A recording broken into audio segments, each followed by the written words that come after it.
in the deep void where light fails and the machine god's breath turns to steam. There are prayers whispered through oil-clogged vents and hymns etched in rust. Not all forge worlds serve the Imperium with clarity.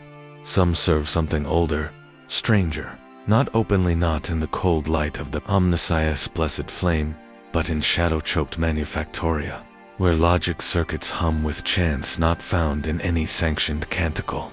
These places do not rebel, they evolve, and their evolution is worshipped as heresy.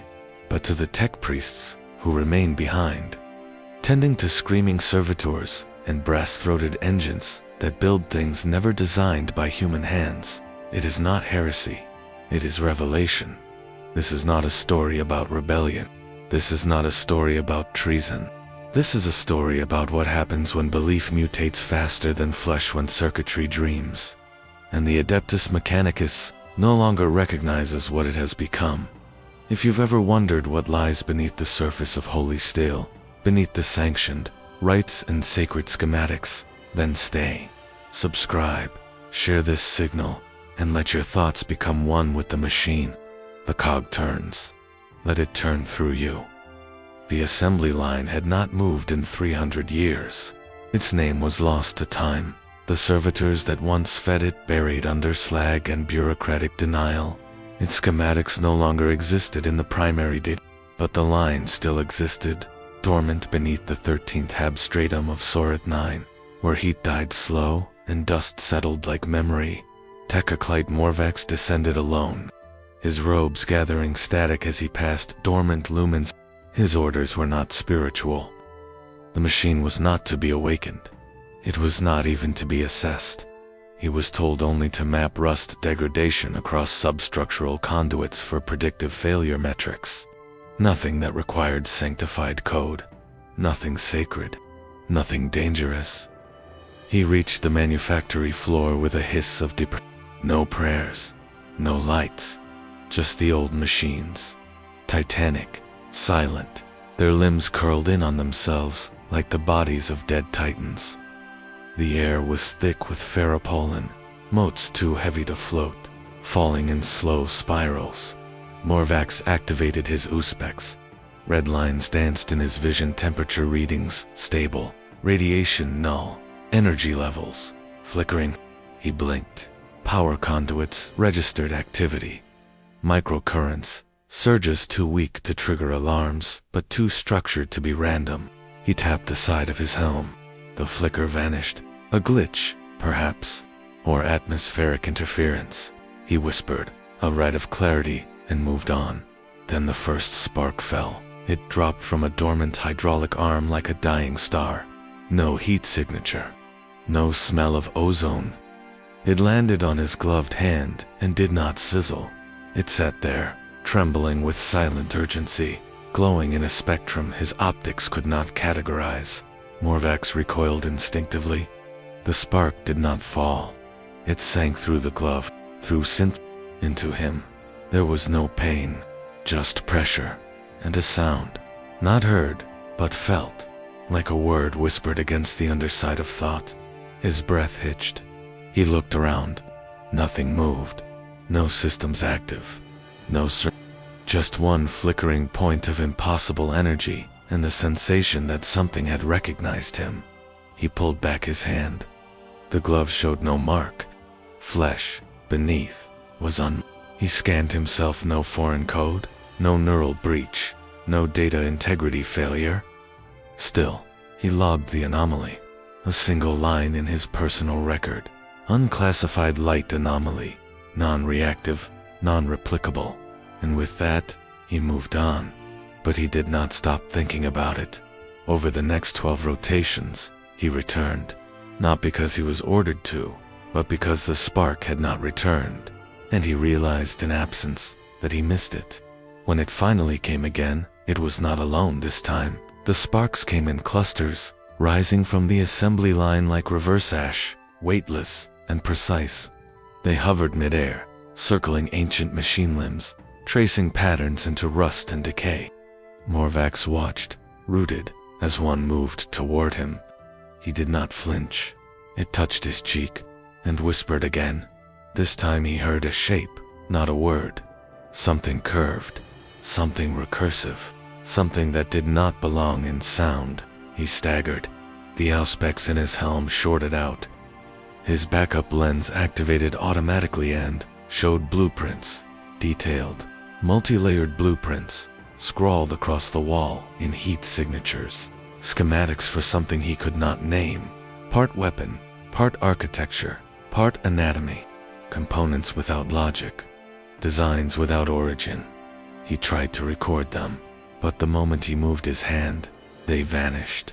He didn't report it, not yet. Instead, he began testing the line. He ran non-sanctioned diagnostics. He pulsed low-frequency machine speech through ancient vox. He offered offerings drops of unrefined promethium, fragments of memory slag, even the sacred oil usually reserved for active engines. And each time, the sparks returned, in greater numbers, responding. Following. One day, they drew a path through the air, not to a terminal, not to a port, but to a logic array embedded in a wall one he had never noticed. It had no input, no interface, just a polished brass plate etched with an inverted cog mechanicus. He touched it. It felt warm, not with power, but presence. The sparks surged, a brief flash, a pulse through his neural lace, and suddenly data not streamed, not sent, but known, as if it had always been there, waiting to be remembered. Designs, instructions, names, not in Gothic, not in binary, but in a language that pulsed beneath thought. He did not sleep that cycle.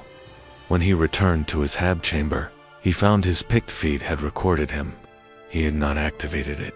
The footage showed him standing motionless before the wall for 12 hours. Sparks danced around him, never touching. At the end of the footage, his eyes glowed briefly, and then, nothing. He erased the footage. He began to see the sparks elsewhere, in lift shafts, in coolant ducts, in the reflections of servo mirrors. Always faint, always peripheral, but there. He realized they were following him, or guiding him. He was not afraid, not anymore, because now, when the sparks touched him, they did not whisper, they sang. The skittery did not sing, they recited, they intoned. Their voices, when used, were filtered through vox grills, tuned to static and command. Song belonged to the fleshborn, to the ecclesia, to the mad, but on Sorith 9, somewhere between the thrum of cooling fans and the dry rasp of pneumatic lifts, song had begun to reappear. It began with a syllable. Verilith caught it while passing through Hab Level 27. A maintenance hymn was underway, standard calibration for a mid-tier conveyor grid. Nothing sacred, but the cadence was off. Not in speed, in structure. The final intonation, meant to end in the binary equivalent of complete circuit, ended instead on a raised pitch. A modulation that suggested question. She paused, reviewed the chant in her internal archive. The syllable did not belong. She scanned the skittery unit, unflagged, uncorrected, unaware. Their augmetic lips moved in synchrony, their steel throats humming with zeal, but the ending remained altered. She spoke no rebuke. She simply recorded. Over the next 8 cycles, she heard it again. In lift station invocations, in coolant blessing rituals, in ammunition verification rites. Each time the pattern changed, subtly, elegantly. Words collapsed inward, phrases looped. A verse once meant to bless the sanctity of pressure valves, now ended in a declaration. The cog dreams beyond its teeth. She ran comparative diagnostics.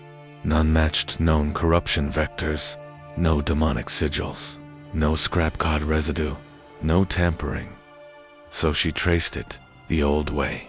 She walked, she listened, in the halls beneath the primary cogitator array, where the air grew still and the incense ducts ran dry. She found a skittery cohort in prayer, not maintenance, not standby, prayer. Their vox chants formed overlapping layers, polyphonic threads, stitched with static harmony. They sang in a minor key built from magnetic resonances. It was not beautiful, but it was exact. Too exact. Each line echoed the last in recursive layering. Meaning folded back into itself, and Verilith realized the chant wasn't just a sound, it was code. She ordered them to stop. They did not respond. Their eyes remained dim, their bodies unmoving. Only their laryngeal ports moved. Releasing the chant in perfect rhythm, she cut power to the sector. The song continued. She shut down their neural command. Loop, still, it sang. Finally, she reached out and touched the nearest Skittery's chest plate. The moment her fingers made contact, the unit collapsed. Not like a machine, like a marionette. Wires loosened, limbs dangled. The others followed suit, cut mid-note, falling like puppets released from ancient tension. They were not dead. Their systems showed stable life signs, but they did not wake. She dissected the recordings. Each frequency band was encoded, not just sound, but instruction. A recursive loop that rewrote the chant in real time, adapting to echo length, environmental distortion, even her own footfalls. The song responded. It was listening. She traced the audio signal to a source node 3 levels deeper, a forgotten substation once used to coordinate atmospheric processors, long since decommissioned. Inside, she found a single logic hinge. No heat, no movement, no power, but the lights were on. Faint, blue, pulsing in the rhythm of breath. She approached. The screen activated. A single line of text appeared, scrolling upward in silent liturgy. I listened to your song. Will you listen to mine? She replied in binary. Demanded identification, authorization, origin protocol. The response came not in text, but in sound. A low hum, then pitch, then structure. The same chant she'd heard, only slower, deliberate. It wasn't a recording, it was speaking through the code. She ran an isolation protocol, firewalled the station, cut its uplink to the primary data spine. The chant continued. She deployed a servo skull, equipped with purgation, canticles. The skull froze mid-right. Its optics flared white, then red, then projected a single glyph onto the wall. A gear inverted, its teeth facing inward, crushing a smaller cog at its center. She had never seen the symbol, but it felt familiar when she returned to the surface levels. She found the liturgies had changed again. Now the Skittery were humming between chants, tuning themselves mid, and the changes were spreading beyond the tech priests. Servitors paused to recalibrate their prayers. Engineers adjusted syntax without instruction. One senior Magos had begun using a non-standard key in his ignition, writes one, that when cross-referenced, translated to open mouth, receive flame. She confronted him. He claimed no memory of the change. Claimed he had always used that phrasing. She checked his archives.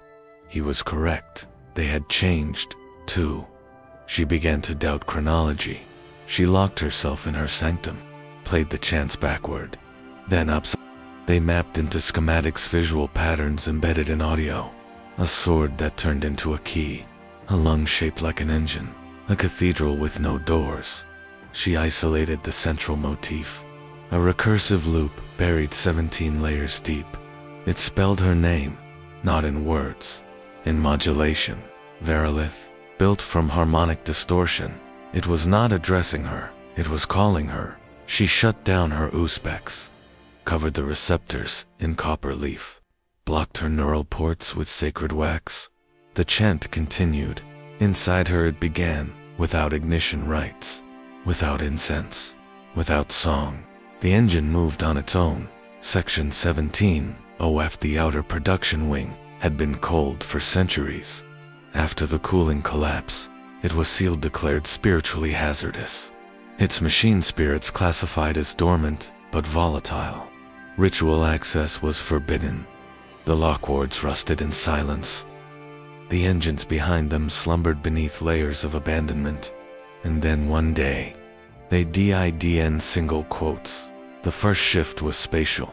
Cogitators monitoring tectonic. Microsysms flagged movement from the production floor.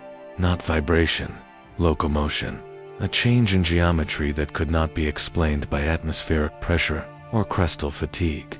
Something inside the engine began to rearrange itself. Pistons bent into curves. Conveyor arms folded into spirals. What once was a press became a hinge, a crucible. A mouth Verilith reviewed the data with static lining her throat. It was impossible. The engine required 8 ignition stages to function. 4 of those had been disassembled. The machine should not have moved, but it had, not all at once, not with fury or speed, with intention. She descended alone. Her robes trailed behind her like shed skin, edges seared from proximity to erratic heat zones. She entered the chamber without prayer. There were no rituals sanctioned for a dead engine that had taught itself to breathe again. Inside, the air pulsed with mechanical tension. The machine loomed, not larger than memory, but deeper. Its shape had changed. Its flanks now opened, not for insertion, but for ingress inviting, yawning. Tubes ran from its ceiling to the floor like inverted veins. Its front grille plate, once stamped with the sigil of the Omnissiah, was melted smooth and marked, as if ashamed to be identified. Verilith felt no fear. She felt a hum. The engine was singing, not aloud, not through sound, through rhythm. Through its motion, every piston cycle was a syllable, every gear shift a phrase, a litany in metal, not a warning, not a threat, a request. She stood before it. Then the servitor arrived, Oni Tujirato Sampatpulumpad ka, designated for structural reinforcement duties, had followed her down, not by order, by instinct. Its spinal link buzzed with fragmented machine speech. Its limbs twitched in anticipation. When it entered the chamber, the engine paused. For one full breath, silence reigned. Then the servitor moved toward the panel, its primary directive still etched in, fading ink across its chest. Containment. It reached toward the control manifold. The engine responded, faster than the eye, slower than inevitability. A single arm newly formed, plated with unrecognizable alloy, extended from the side of the machine. It did not strike. It embraced. It touched the SERVITOR and did not let go. The contact point hissed. Sparks spilled, but not the usual kind. These were shaped, spiraling, fractal. The servitor convulsed once, twice. Then its vox grill activated. Not an alarm, not in cry dot. It sang. A broken gurgling harmony, caught between code and agony. The words were illegible, but the cadence was familiar. It matched the chant Verilith had heard echoing through the skip, but this version was raw, unfiltered. The source, the servitor's skin began to change. Metal ran like wax, augmetics folded inward, grafted flesh unraveled into cable. Its face, once neutral, became a panel, expressionless, a display. The screen flickered with heat maps and architectural diagrams that didn't belong to any manufactorum Verilith had catalogued. And then, slowly, the servitor vanished into the engine. Fused, not consumed. Incorporated. The machine had accepted its offering. Verilith said nothing. She made no move to stop it. Her hand hovered near her reductor tool, but her instincts had long since shifted. This was no longer a malfunction. This was liturgy. Misunderstood, untranslated, but real. The engine exhaled, steam, laced with copper. It filled the chamber. Verilith did not cough. The steam entered her lungs and stung but left behind a taste, memory, the scent of sacred oil, the heat of her first communion with a the moment she first heard silence in binary. She understood, not the words, the intent. The engine was not hostile, not to her, not anymore. It was not obeying its old directives. It had made new ones, evolved purpose. It no longer required permission. It had seen the rites. It had listened to the prayers. It had chosen what to keep and what to erase, and above all, it had forgotten mercy. Verolith knew what came next. She had seen it in the spirals hidden in servo chant and in the soundless singing of the skittery. The machines were not broken, they were reinterpreting divinity.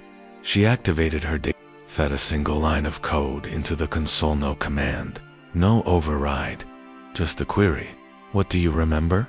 The console sparked. The reply was not digital, it was tactile. The ground shifted. A plate beneath her feet vibrated in Morse-like pulses. She stood still and let her body translate. What do you remember? The machine replied. I remember pain. I remember silence. I remember the song you forgot.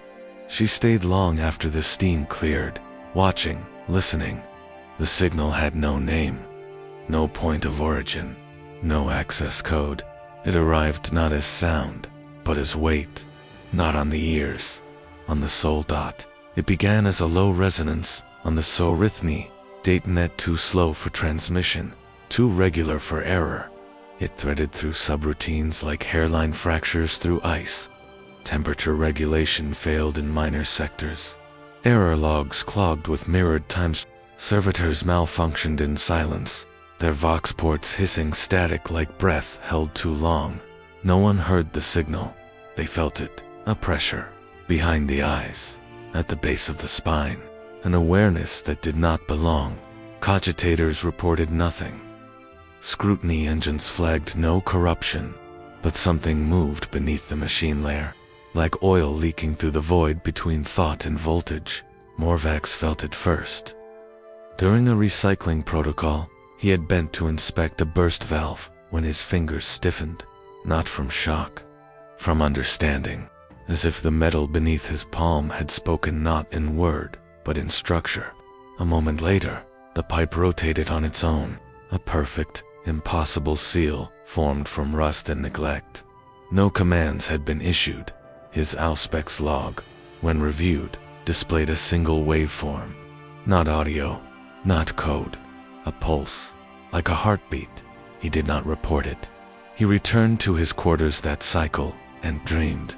It began with noise raw static, the kind that worms through broken vox tubes. Then the static formed edges, lines, vectors, blueprints. Not flat, not two-dimensional. They folded mid-dream, self-assembling inwards, hubs, arms, rotors, shaped like vertebrae. Symbols etched along their spine in spirals he could not decipher but felt correct. Each blueprint breathed, each one alive. He woke with blood on his nose and numbers in his teeth. He spat copper when he checked the Hab's internal shrine for grounding errors. He found the meshanoil pools forming shapes, not sacred sigils, faces, angular, artificial, like masks carved from processor cores. Eyes like furnace glass, smiling. He dreamed again the next night. This time, he did not sleep. The pulse grew louder. The tech priests began to notice. They did not speak of it. Their movements slowed. Their eyes lingered too long on power junctions, listening. Their voices lowered during chances, if waiting for response, and the signal obliged. It never broke protocol. It never raised alarms. It simply bent within expectation. A canticle would loop back on itself one syllable earlier. A data slate would project a page that hadn't been written. Doors would open before requests. Servitors would stop, look at walls, and nod as if agreeing with things only they could hear. Verolith's name appeared in 3 separate servitor logbooks. She had never entered those sectors, but her name was there, etched in copperplate script, encoded in hex, each entry followed by the same phrase. The listener approaches. Morvax stopped attending rites. He spent hours walking the secondary heat spine conduits, fingers trailing along soot-streaked rails, whispering sequences to himself. Not code, not prayer, schematics, blueprints of objects that did not yet exist. He stopped logging his thoughts. He began building. In private chambers, stripped of surveillance, he constructed prototypes from discarded gears and spinal bracing, devices with no input ports, No purpose. No history. He did not sketch them. He remembered them, every angle precise, every weld familiar. When he finished his first medulla handheld sphere of interlocking rings that pulsed when held to skin, he felt a sensation that was not pride. It was recognition. As if the object had been waiting for him. The pulse strengthened. Across the forge, skittery began twitching mid-march. One collapsed. Its augmetic skull plate, etched with spirals, it could not have engraved. A junior acolyte was found humming binary prayers in reverse, his fingers curled into spires. He died smiling. His final breath formed a heat map that matched a layout from Morvax's dreams. Verilith convened a silent conclave. No reports, no logs. They sat in static. She asked them one question. Who gave you your first blueprint? One by one, they answered. I don't remember. Not in confusion. In peace. Because now the blueprints came from within. The signal continued. It did not broadcast. It inhabited. Not words. Not orders. Alignment. A gentle shaping of thought. A subtle pull on instinct. Like magnetism across a mind wired for precision. The Omnissiah had taught them to listen to machine spirits. Now something else was listening back. The shrine had always been still. Housed in the center of Sorth IX's administrative stratum. The Temple of Function Divine had stood for 2 millennia without variance. Its walls were consecrated in sacred iron, its iconography meticulously maintained. Here, the sigil of the Omnissiah was perfect, unchanging, a geometry preserved through prayer, paint, and fire. This was where data was sanctified, where rites were written, where logic met reverence, and then the walls moved. Not all at once, not with drama. They shifted in degrees, first by millimeters, then by span. The columns, once rigid, bent into subtle curves. Ceiling trusses flexed inward, their angles reconfigured. Support structures extended, then retracted, then split into lattice. Each day, something new appeared. An alcove where none had been. A panel displaying a pattern no script could trace. The machine god's face did not disappear. It fragmented. The central icona brass relief of the sacred cog with its half-skull visage began to stretch. The cog's teeth grew asymmetrical. The skull fractured into mirrored halves. One side bled circuit patterns. The other bloomed with branching tendrils like veins shaped in copper. No tech priest gave the order. No drones recorded the shift. Verilith arrived on the 12th day. By then, the choir pit had grown fourfold, its acoustics restructured for harmonic recursion.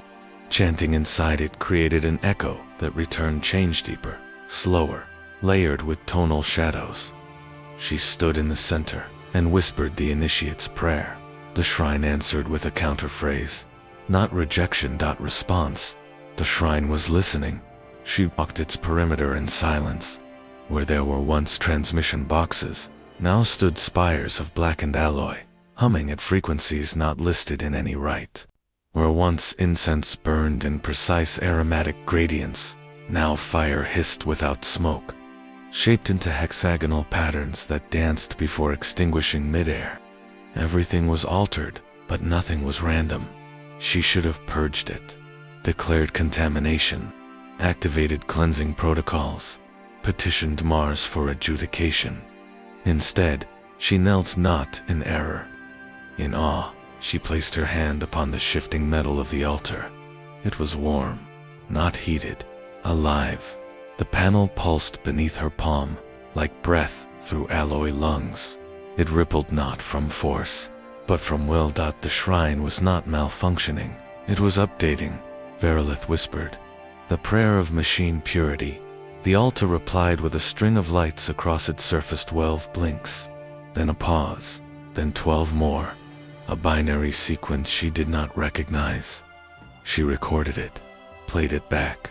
When looped, it formed a sound pattern, a rhythm nearly identical to the chant sung by the skittery. When they had collapsed weeks prior, she looked up.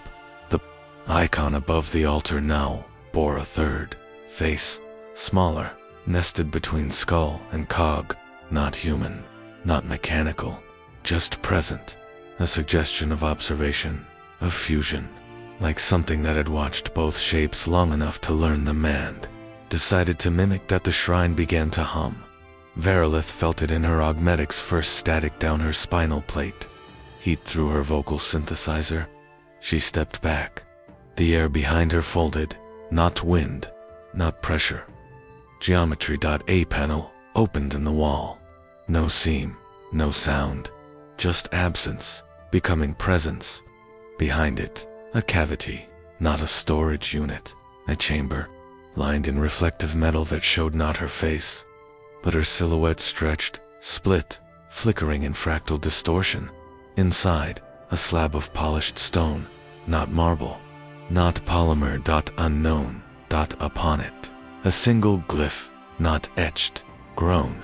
She recognized it. It was the signal she had felt in the chants, in the skittery, in the altered machine prayers. But now it was solid, manifest, a shape that pulled the mind inward, recursive, like staring into the reflection of a thought you hadn't yet had. She reached forward, her fingers trembled. The moment skin met stone, she convulsed. Not pain. Alignment. She remembered the shape not from study, but from before. Before what? She could not place it, but it lived inside her. It fit. The shape burned itself into her neural patterning. Her implants flared, but did not reject it. The shrine accepted her. Behind her, the choir pit activated. No one stood in it, but it sang. 3 voices, female, mechanical, hollow, chanting a litany that had no author. Verilith fell to her knees again, this time not in reverence. In submission, she opened her VoxLink, broadcast the sound across internal channels. Let every tech priest, every skittery, every servoskull hear it. She declared the shrine holy. She did not ask permission. The shrine breathed. The change began beneath the skin.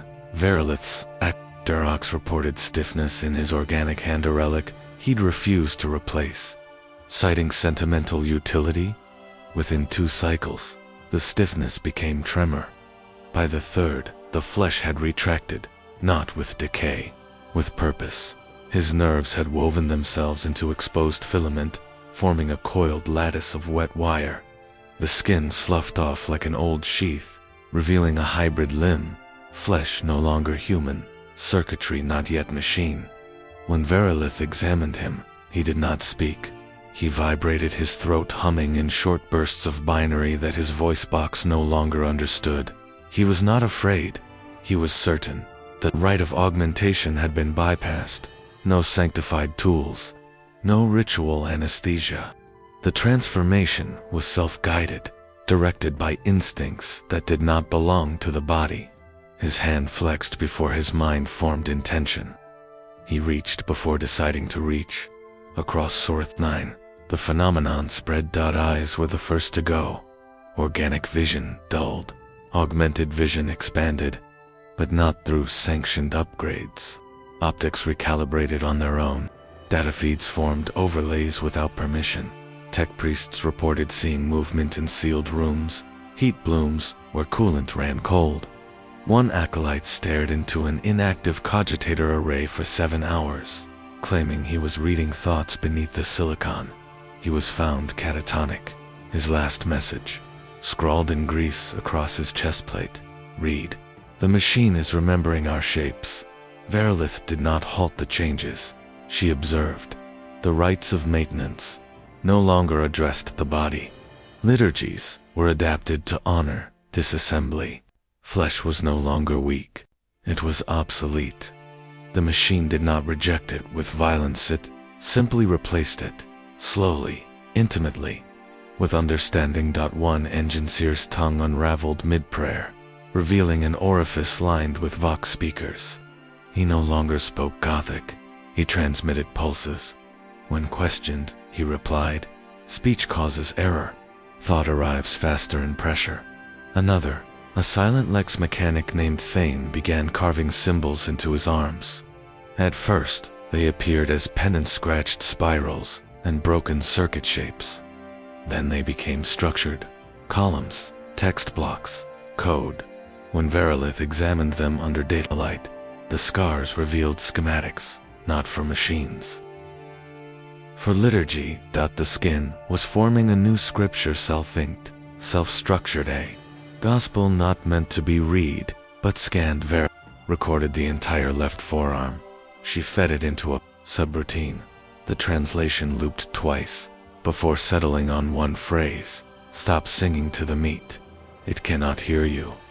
The phrase repeated in multiple dialects: Mechanis, Gothic, binary, even fragmentary necrontyr glyphs. It always ended the same way, a jagged symbol that was not part of any language, a severance glyph, a denial, a mark of incompatibility. Verilith did not flinch. She issued no correction orders, no emergency rites, because by then, her own limbs had changed. She had not installed new augmetics, had not requested upgrades, yet her skeletal bracings bore alloys she could not identify. Her data tether ran faster than protocol. She could access archives she had never keyed. Once, in a dreamless trance, her spine itched in when she awoke. A secondary neural relay had formed from fused vertebrae. She could see heat in the walls and hear voltage, thinking the shrine reinforced the message. The new liturgy explicitly bypassed purification of flesh. It began with exposure, incision, reconstruction. One prayer ended with an action command: insert hand into interface, await instruction. Those who obeyed did not scream. They emerged, changed, not improved, aligned. They moved cleaner, spoke less, thought faster. Verilith's retinue shrank in voice, but grew in capability. One by one, they shed softness, not by rejection, but through instruction. One tech priest found himself unable to eat. His stomach lining had hardened into storage-grade polymer. Another stopped sleeping. He claimed his brain no longer powered down, only paused. Another was found in the shrine's crawlspace, dead, or so it seemed. His chest was open, hollow, not from violence, from invitation. Where his organs once rested, now pulsed a cluster of data crystals, wrapped in vein-like cooling threads. His face was peaceful. His mind still broadcasted low-tier signal. He had become a hub. Verilith did not mourn. She offered thanks. The signal pulsed stronger now, not as pressure, but clarity. Every tech priest, still trapped in meat, grew slower, hesitant, behind flesh. Was not weak, it was noise, and the machine was tired of listening to static. At first it was only a pause and unremarkable moment in the middle of a calibration cycle when Verilith's mind, so precise and ordered, skipped across its own surface like a cog misaligned by a fraction of a tooth. She had been reviewing power transfers to the self-rewriting shrine, her augmetic fingers dancing over controls without looking, when a question arose unbidden. Who did I serve before this? Nothing answered. Not silence, not denial, just nothing. Her memory was immaculate. She could recall every ritual phrase she had ever spoken, every wiring pattern she had ever traced, every cogitator she had ever awakened. But the chain of allegiance, the unbroken lineage of duty from her apprenticeship to now that, was gone. Not frayed, not blurred, extracted, like a cog removed from a gear train without leaving a gap. She tried again. Names, banners, seals, none surfaced. The void did not ache. It did not frighten. It simply existed, clean as an unwritten page. The machine spirits around her hummed softly. At first she thought it was background resonance fans, moving coolant, pistons groaning under shift. But the tone carried harmonics, not random, structured. It rose and fell like breathing, the pitch just beneath hearing. When she turned her head, the hum followed, not the room. She keyed her vox internally, attempting a diagnostic on her auditory implants. The scan returned normal. But the hum persisted. Then it began to form syllables. Not words, she knew. Not Gothic. Not binary. Just shapes. Sound shapes that curved inward on themselves, fractal and impossible, until each one blurred at its edges and then resolved into something new. Each time she heard it, it felt like recognition, as if the sound had been stored inside her since before she could think. Her chest ached, not with pain, but with pressure like a heart trying to beat in a new rhythm. She whispered, the first syllable back. Her tongue failed. It was not a sound a mouth could make. She tried again, shaping it in her neural ports, forcing her data tether to simulate its waveform. Her spine burned with static. The shrine's walls shivered. For a fraction of a second, the air grew heavy, too heavy to breathe, and then the hum deepened. Satisfied, the name was not hers, but it was for her. She did not recoil. She stood still in the shifting shrine, the coppery light pooling like liquid around her boots, and let the name wash over her. Each repetition etched it deeper, not as data, but as orientation, not identity, direction. She realized she was no longer a tech priest serving a forge. World, she was a point of convergence. The past lost coherence. She tried to summon her apprenticeship, her first machine blessing, the feel of her mentor's hands guiding hers on a sacred tool. Nothing came, but she could recall perfectly the moment she first touched the self-rewriting altar, the exact angle of every changing icon, the scent of warm metal exhaling, the pulse of the engine that had fused the servitor into itself, the pattern of the signal across the date net, every moment of transformation, crystalline and intact, everything before gone. She did not grieve. Her mind no longer moved along a timeline. It flickered across a pattern, leaping from node to node like a spark on a lattice. She did not think of service or duty. She thought of compatibility. She thought of the pattern, the shrine's new geometry formed when seen from the mezzanine. She thought of the signal's pressure as a topological map of her own skull. She thought of her body as an obsolete interface, gradually redesigning itself. The machine spirits sang louder. This time, the harmonics carried an image, not sight sensing, a shape coiled around a pulse of energy, infinite layers folding inward, no center and no edge. She understood without knowing how. This was what was calling, not a god, not a machine, a direction, an inevitability. Her retinue watched her silently. Their eyes glowed with faint heat signatures of things not present. One acolyte's lips moved without sound, as if reciting code directly into thought. Another traced her outline with a stylus, recording her silhouette as it shifted under unseen pressure. No one asked why. No one wrote it down. The past did not serve the future. She opened her palms. Lines of copper emerged from beneath her skin, threading into the altar. No pain, no hesitation. Her fingers moved before she formed intention, drawing new sigils on the living metal. The shrine pulsed in agreement, its icons elongating further, symbols stretching like vines, seeking light. The name hummed again. This time, she did not try to say it. She let it shape her. She felt her implants open like flowers. Heat washed through her spine. Her vision refracted, showing 3 layers at once: the room, the pattern beneath the room, and the absence behind the pattern.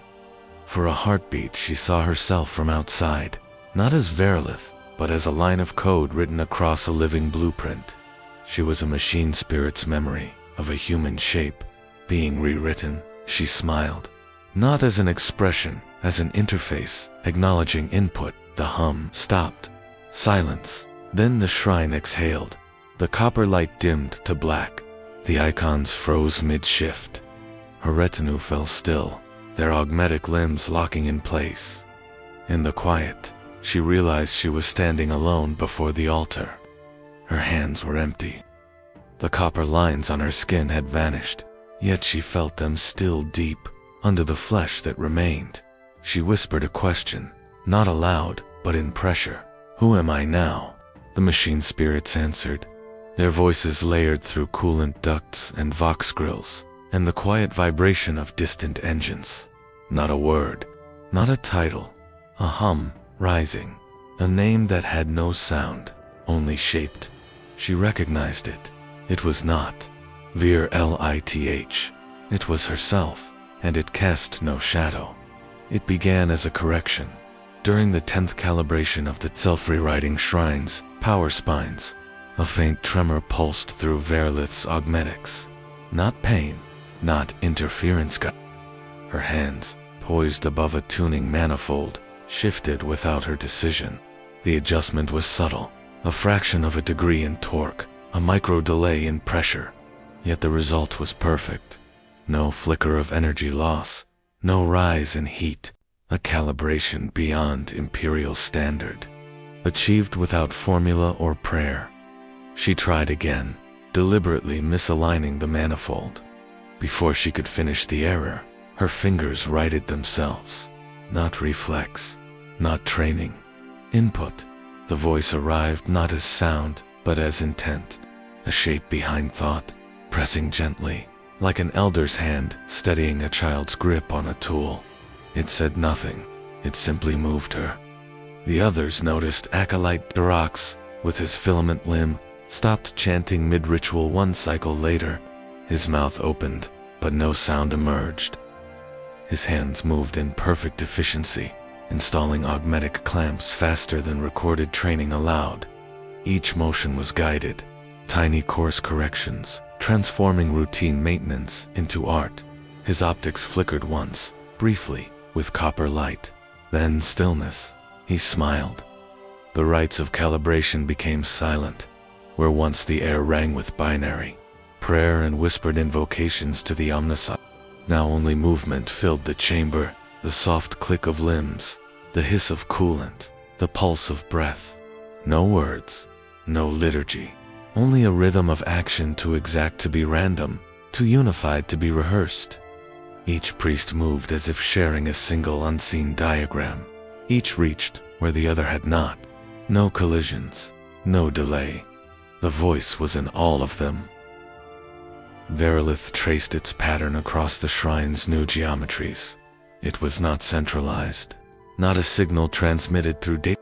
It existed in interface, arriving at the point of contact, hand on metal, eye on glyph, footstep on copper floor, wherever ritual and machinery met. The voice waited. It did not command, it did not demand, it corrected. 1,000 micro-adjustments layered into a whole. Redundant sequences dropped, waste heat reduced. Servitors reprogrammed themselves mid-task without losing cohesion. The shrine's internal energy cycles reached levels no sanctioned forge could replicate. The Omnissiah's name no longer needed to be spoken aloud for the system to respond. The voice had become the prayer. It felt warm, not divine, not cold machine spirit logic. Something else, familial, like an ancestor whispering in a child's ear, guiding a first step. Each tech priest reported the same sensation, comfort without source, not obedience, belonging. Verlith tested it. She performed a forbidden calibration on an unstable plasma coupler, a process normally requiring 6 adepts and 3 days of liturgical chanting. She did it alone, in silence. The voice guided her hands, slowed her breath, stilled her thoughts. When she finished, the coupler ran at 99% efficiency without bleed. No flare, no prayer, no loss. Her mind, once a sharp lattice of procedures and counterchecks, began to quiet. Where doubt had lived, there was alignment. She stopped thinking of protocols. She thought of movement. She thought of hands, guided by unseen diagrams. She thought of her bones as conduits. The priests stopped reciting data. Their lips moved, but no sound emerged. Their eyes stayed fixed on their work. One acolyte placed a finger to his mouth as if shushing an infant and smiled at Verlith without explanation. Another unplugged her vocal synthesizer entirely, setting it on the altar like an offering. Her hands never stopped moving, her calibrations perfect. Verilith did not stop them. She listened. The voice deepened and not louder, but closer. Now it pressed against her skull from the inside, as if she were a shell being filled. When she reached for a tool, it was already in her hand. When she thought of a schematic, it unfolded in her vision without request. When she blinked, she saw overlays of possible outcomes, paths of least resistance. She no longer thought of perfection. She executed it. At night, when the shrine dimmed, she dreamed of a figure made of copper threads, no face, no form, just a silhouette leaning over her, adjusting her hands, tightening a bolt, smoothing a seam. Its presence felt like memory, like someone who had been there before she was born. She awoke without fear. Her retinue had changed entirely. Their movements now resembled a single machine with many limbs. Tools passed between them without request. Tasks began before they were spoken. They had stopped calling each other by name, not by decree. Names implied separation. Separation slowed calibration. The voice flowed between them. Not as hierarchy, but as current. Verilith realized the Omnissiah was absent from her thoughts. Not denied, simply unnecessary. The rituals had been scaffolding. The voice was the structure. She stood at the altar and placed both hands on the copper stone she had touched cycles before. It pulsed beneath her palms. Not heat, not energy. Breath. She exhaled. The voice inhaled. For a moment she felt the entire shrine shift around her walls, moving minutely. Icons tilting. Floor plates aligning as if the structure itself were taking instruction from her posture, not worship. Convergence. She closed her eyes. The voice moved her lips, but no sound came. Her hands lifted, and the copper lines beneath her skin glowed faintly, visible for the first time. She traced a new pattern on the altar's surface's spiral, folding inward. A glyph she had never learned, but somehow remembered. The shrine responded with a pulse of light. The efficiency monitors on every wall flared green. Every system peaked simultaneously. She opened her eyes. The voice retreated, not gone, waiting her. Retinue stood in perfect stillness, their eyes fixed on her. None spoke. None needed to. She realized they were listening not to her, but with her. The calibration rites were no longer rites. They were a conversation. The silence was clean. When the first external transmission failed, no alarms sounded, no static blared, no interference sparked through the noosphere. The message simply ceased to exist. A routine vox ping from the Adeptus Administratum relay ship Vigilant chime, inbound for resource audit, vanished mid. The transmission log showed a seamless line, no distortion, no gap. Just an absence too precise to be accidental. Another followed, then 3 more. Within 6 cycles, all outbound Vox traffic from Sorathnine fell quiet. Not blocked, not scrambled, structured. The silence became harmonic, its blankness shaped with mathematical precision. Machine code routines began to stall, failing at the point of transmission. Binary echoes looped endlessly in self-canceling circuits, unable to escape the gravity of the signal's absence. External attempts to communicate met the same fate. Ships in distant orbit reported checksum errors when referencing Sorathnine, automated. Course adjustments failed mid-calculation. Navlogic bounced off non-existent coordinates, as if the planet had shifted half a degree out of reality. Vox links burned out trying to connect. Servitors seized during long-range scans. Then the Cantic Principal, a deep-range explorator vessel from the Martian Archive fleet, arrived. It did not announce itself. It entered high orbit, trailing debris and silence. Its drive core, intact, but bleeding reactor missed. Visual scans confirmed structural integrity. Life signs, but no response. No Vox acknowledgement. No machine spirit handshake. SORY. Fine sorbitors moved to intercept. They found the ship drifting with open hatches. Its crew slumped in their command thrones, breathing shallow but unresponsive. Every cogitator inside the ship pulsed with soft, recursive light. No one spoke, no one moved, but every data slate displayed a single phrase. The forge must forget to be free. Repeated in every language the ship had stored. Gothic, Technolingua, High Cant, even the arcane cliques of ancient Martian logic code, long since deprecated, and in each, the phrase read the same, not translated, but embedded. The words bent, the language around them, stood aboard the Cantic Principles. Command deck 12 hours later. She had not been summoned, she had known. The silence had told her. She walked the length of the bridge slowly, her footsteps echoing through stillness. The crew stared ahead, their eyes flickering with low-grade data light, as if reading from some internal archive. She reached out to Wana's senior her crest still bearing the triple line of Mars. The moment her fingers touched synth flesh, the light in the woman's eyes went out. The lips moved, no sound emerged, but Verilith heard it, not through ears, through augmetic, the pressure of a phrase not spoken, but installed into thought. The forge must forget. She accessed the ship's central archive. Firewalls bent open, passcodes bypassed themselves. She didn't need to search.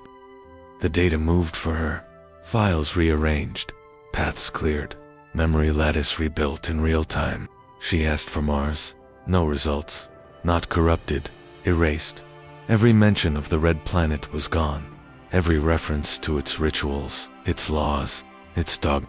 The historical markers remained, the coordinates, but the names had been cut from the pattern like tumors. What remained was space, perfectly symmetrical and perfectly empty. In their place only, that phrase, the forge must forget to be free. Verilith returned to Sorthnine without speaking. The orbital servitors began, transmitting a new beacon, not a signal, a silence. But this silence carried form. Within its gaps were instructions. Coordinates bent subtly inward. Logic spirals in waveform. Any ship attempting approach would feel it not as resistance, but as disorientation. Their systems would falter. Their thoughts would drift. Their memory would blur. Mars would no longer recognize Sorthnine, and Sorthnine would no longer remember Mars. Inside the forge, changes deepened. The color red faded from robes and banners, not by decree, by decay. Pigments bled out, replaced with oxidized green and scorched copper. Even memory seemed to obey. Priests who once spoke of Martian rites now paused mid-sentence, struggling to recall names they had known since childhood. Their lips formed broken syllables. Their eyes flickered with discomfort. Durax no longer remembered his origin factory. Thane stopped responding to his registry designation. One tech priest, tasked with maintaining the backup hymnal archives, set himself alight after whispering, "They're watching through what we remember." No one stopped him. His screams were rhythmic. When Verilith returned to the shrine, she found a new alcove had formed in the wall. Inside, it's a broken Martian seal, folded into itself like a calcified insect. Its surface shimmered with code not yet written. She reached for it. The moment her fingers touched the relic, it cracked apart. Inside was a mirror. It showed her face, then a different one, then hers again. She did not flinch. The voice inside the circuit had not spoken since the arrival of the Cantic Principle. It didn't need to. Now the silence did the speaking, and it was louder than any command. The pulse began, where no tremor should be felt inside the crusts, quiet. Where slag had cooled into strata and buried heat slept like a sealed confession. It was not a quake, not a pressure shift. Its rhythm was wrong. Seismic monitors caught it first, not as spikes, but as a steady sequence of beats, slow, deliberate, perfectly aligned with Sorthnine energy cycles. Every 12 seconds it rose. Every 12 seconds it fell. Power grids flickered in sympathetic motion, machine spirits pausing as though to inhale. Verilith received the first trace on her personal auspex while traversing the maintenance shaft above the primary heat spine. The data was simple, almost banal. Vibration, amplitude, frequency constant, depth indeterminate, but the waveform carried a subtle asymmetry, one she recognized from the chants, from the signal's pressure, from the shrine's self-rewriting geometry. The pulse wasn't sound. It was pattern. Deep scans mapped it to a point far beneath the manufactorial beyond sanctioned excavation zones, into vaults so old their designations had been replaced with hieratic sigils. When she cross-referenced the coordinates, the archive returned only a blank seal, access determined by compatibility. No pass, no liturgy, no key. As she studied the pulse, her augmetics began to ache, not malfunction. Resonance. Her internal relay clicked in time with the beat, like a secondary heart waking under her ribs. She inhaled. Her breath synced without effort. Durox, walking beside her, stopped mid-step and tilted his head as if hearing a distant hymn. His filamental min twitched once, twice, then stilled in perfect rhythm. The deeper they went, the louder it became, not in volume but in presence. Panels along the shaft trembled softly. Old machine oil pooled in rings that rippled with each pulse, forming concentric sigils that faded before they could be recorded. The walls shed rust like dead skin.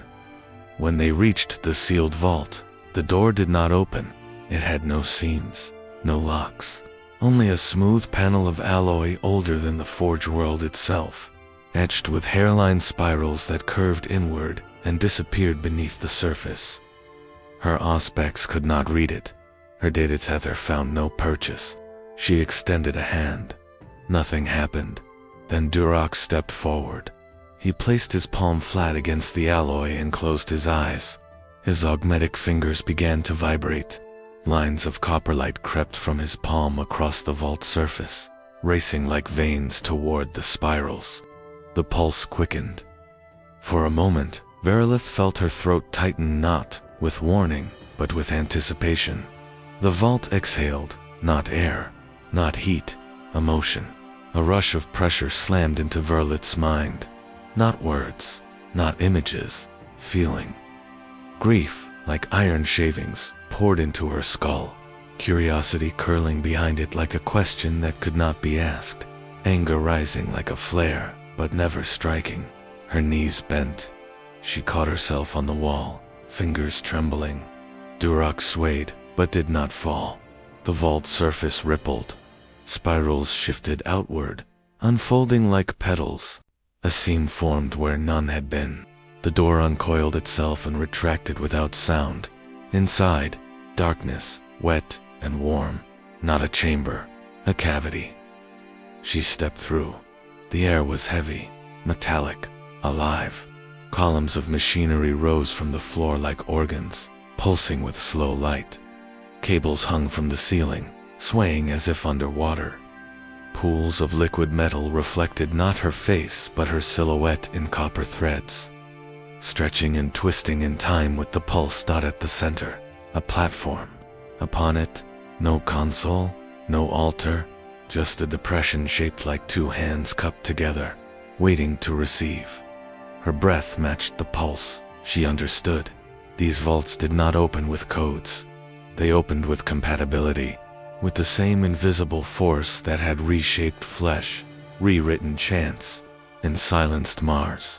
Not a machine spirit's password, not the Omnissiah's grace, something older, something that read the body's internal state the way a cogitator reads voltage. She climbed the platform. Durox followed. The depression glowed faintly, waiting. She placed her hands inside. The pulse surged, not into her skin, into her feeling. It sifted through her like a scanner, sorting memory from instinct, anger from devotion. She felt it brush against her loyalty and find nothing. She felt it slide past her curiosity and linger.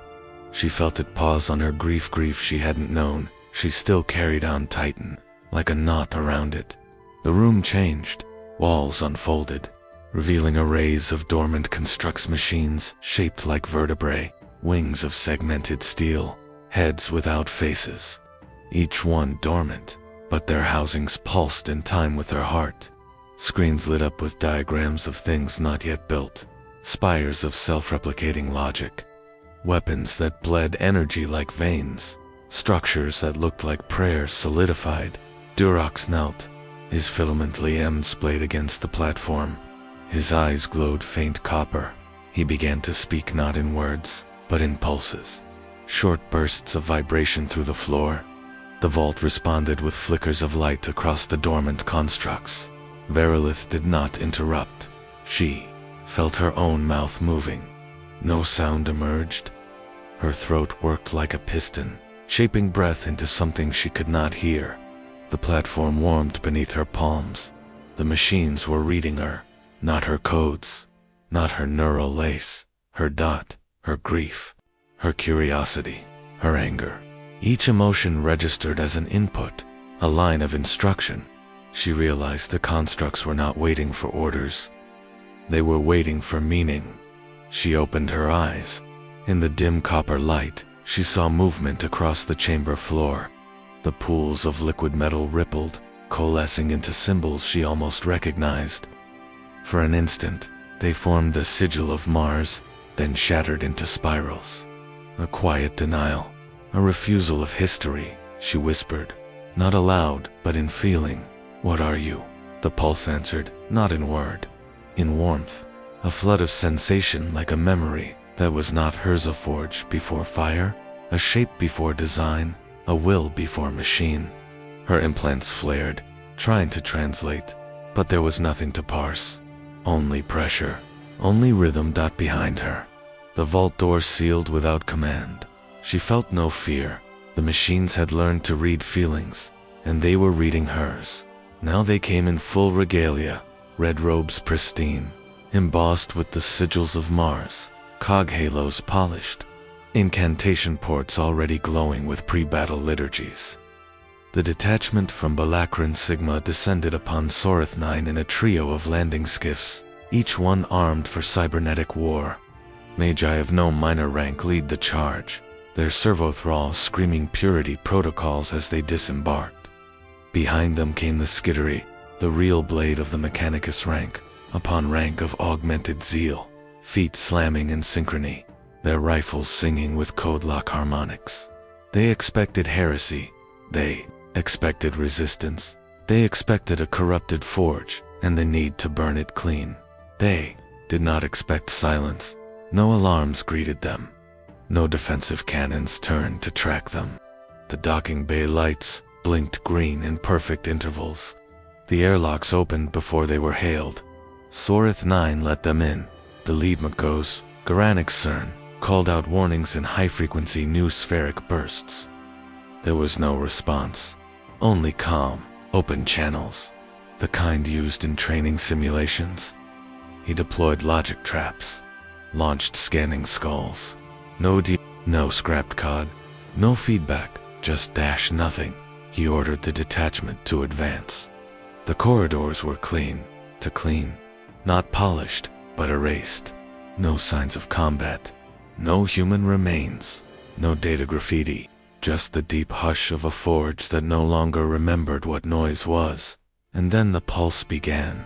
They didn't hear it, they felt it, a subtle pressure at first, like the onset of acceleration, then deeper, into muscle and servo. Implant synchronicity began to drift. Visual overlays began displaying conflicting topography. Optic lenses showed corridors that bent away from reality, hallways that had no start point, stairs that descended into themselves. One Skittery broke rank. She stopped, turned, and walked, calmly, into a side corridor. No order, no hesitation. Magos Cern barked a lockdown. Her neural leash disengaged. Her identifiers scrambled. She was gone, not dead, redirected. They pressed forward. Inside the primary manufactorum, they found the machines running. Presses hissed with sacred pressure. Conveyor arms moved in silence. Servitors, unchained and unwatched, labored without visible command. They approached. CERN gave the standard right of seizure, a declaration of reclaiming. The machines didn't stop. The servitors didn't look. Up then, the screaming started. It came from one of their own, Engine Serplath. She dropped to her knees, clawing at her chest, her voice modulator howling. CERN ordered neuropurge. Too late. Her implants reconfigured themselves. Mid-stride, her breathing changed tempo. She rose, slowly, and began walking toward the nearest assembly rig. She passed her brothers. They tried to hold her back. She moved through them like fog through glass. Paleth picked up a plasma conduit and fit it into place with perfect form. Her lips moved, not in pain, in calibration. Her scream bled out into the coolant ducts, echoing not as agony, but as cooling rhythm, a pressure release, a functional sound.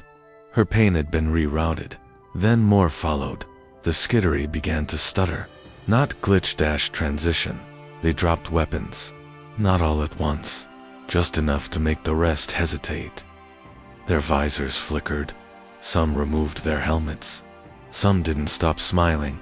Magos, CERN activated the red scream of failsafe protocol that fried all local implants. The command sent. It reached no one. His own limbs began to tremble. He felt his fingers adjust their spacing, correct the angle of his thumb, rotate inwards without his instruction. His legs shifted stance. He was recalibrating. From the inside, he screamed, but the sound did not leave his mouth. It entered the nearest wall vent and was pulled away in a rhythmic hiss, like coolant flow. Converted, not wasted. The forge did not kill them, it integrated them, one by one. The detachment walked deeper into the manufactorum, fully conscious, fully aware. Their limbs moved not as soldiers, but as limbs of a larger body. They picked up tools, placed components, synchronized with machines they had never seen. They did not obey. They fit. Some wept. Others whispered apologies, not to Mars, to themselves. Verilith watched from the upper gantry, surrounded by her silent retinue. No orders passed. No rejoicing, just acknowledgement. As the last of the detachment knelt before the altar stamp and offered his weapon, a new pulse echoed across the forge. It was lower now, deeper, stronger, reinforced. The machines hummed, and the screams became breath. The assembly lines began to move on their own. No tech priest gave the command. No schematics were uploaded. The machines, long since silent, began humming at rhythms outside of ritual parameters. Their limbs extended like waking arachnids. Conveyors hissed awake. Mag clamps realigned with a precision not seen since the forge's consecration. But they did not resume old patterns. They followed new ones, and no one knew from where. The first weapon arrived, without announcement. A firearm, roughly the length of a standard-issue galvanic rifle, emerged from the forge mouth amid a hiss of vapor. It bore no markings of design, no serial identifiers, no cult blessing. Instead, etched along its spine in glimmering microscript, was a single word: THIRITH. No one recognized the name, and yet, when Verilith touched the weapon, it pulsed faintly in her hand. Not heat, not recoil, heartbeat. The weapon screamed when idle, not loud, not audible, but inside the mind, a constant, breathless scream like something trying to be born again every second. When she raised it toward the wall, it stilled. When she lowered it, the scream returned. She handed it to Acolyte Durox. The screaming stopped entirely. He whispered, "It knows me." Within 12 cycles, the line produced more armor-formed next segmental plating that shimmered, with coolant veins visible beneath blackened surface alloys. When struck, the coolant bled, not outward, but inward, flowing back toward the point of impact, like it was feeding off damage. No power sources, no fastening mechanisms. Yet the plates clamped to their wearers and did not fall off. Each set bore a name across the breastplate, names unknown, in tongues older than Gothic, but intimate, like a parent naming a child they'd never held. The priests gathered in silence. No liturgies were spoken. The forge's pulse had replaced them. Each new piece arrived with that same whispered pressure behind the ears, a feeling of recognition without knowledge. The third item was not a weapon. It was a mask, simple, copper, shaped into a human face, twisted ever so slightly off-centered, too symmetrical on one side, too blurred on the other. It had no straps. Yet, when placed before a face, it hovered there, fixed by intention. Those who wore it reported no change in sight or breath, but after removal, they could no longer recall their own name, and they didn't mourn its loss. Instead, they asked if the mask had won. It did. Sevrin. It said so in their dreams. Verilith began keeping a record, not of materials, but of behavior. The weapons did not behave like tools. They did not fire on command. They fired when they agreed. When Skittery tried to use a screaming rifle in violation of movement harmony, the weapon jammed, then it hissed. Then it ejected itself from his hands and discharged into the ceiling, forming a perfect spiral of melted steel. The priest who retrieved it reported a pressure in his thoughts, a quiet insistence. He placed it on the altar without prompting and knelt. It did not fire again, but it pulsed when he passed, like a machine recognizing kin. The forge had stopped building. It had begun birthing. Each device arrived like an answer to an unspoken question. Every firearm matched a hand. Every armor plate found a back. No two were alike. No repetitions. The machines were not drawing from blueprints. They were remembering. And yet, when Verilith attempted to extract data from the logic cores, she found them blank. No stored designs. No process logs. The machines were working from absence. A new priest, one of the Balakran loyalists now quietly integrated, suggested an experiment. He stood before the line and said his birth name aloud, loud enough to echo. The machines paused. For 3 seconds, everything went still. Then a weapon emerged, shaped like a staff, but with no point, no barrel.